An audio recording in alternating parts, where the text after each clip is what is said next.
นที่ลมแผ่วชื่อของเธอลอยแทนกับลมหายใจฟ้ามันว่างเปล่าแต่มีใครบางคนซ่อนอยู่ข้างใจฉันเห็นยังน่ามองดวงเดียวกันที่เธอก็เคยมองไปไม่เคยได้พบแต่เหมือนได้ฟังคำตอบจากที่ไกลจดหมายที่แสงจันทร์เขียนถึงคุณฝากความคิดถึงลอยข้ามคืนไปหากันทุกลายเส้นบางๆบนพื้นทะเลแสงนั้นเขียนชื่อเราเบาๆคู่กันถ้าคุณได้อ่านใจของคืนวันนี้จะรู้ว่าฉันยังรออยู่ตรงนี้ให้แสงจันทร์บอกคุณอีกทีว่าฉันรักคุณ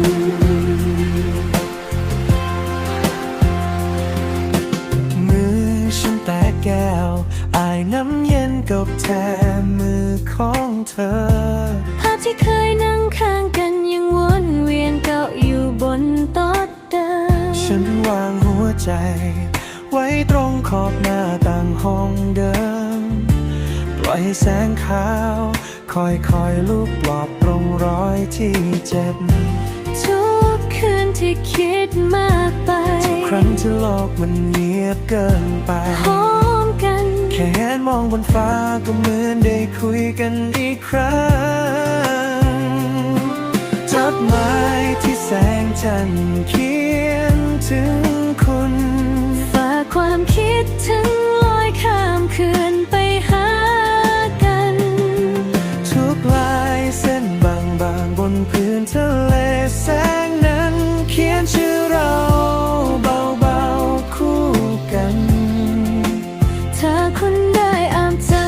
ของคืนวันนี้จะรู้ว่าฉันยังรออยู่ตรงนี้ให้แสงจันทร์บอกคุณอีกทีว่าฉันรักคุณถ้าพรุ่งนี้ฟ้ายังมืดเกินไปให้คุณหลับตาแล้วเรียกชื่อฉันเบาอ่อนฉันจะฝากใจผ่านลมผ่านเงาให้แสงจันทร์พาไปแตะที่มือคุณ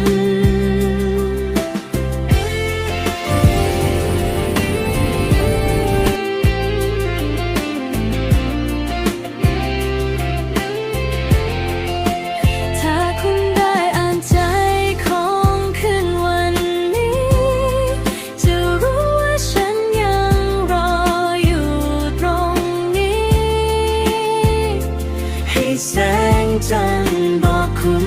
อีกทีว่าฉันรัก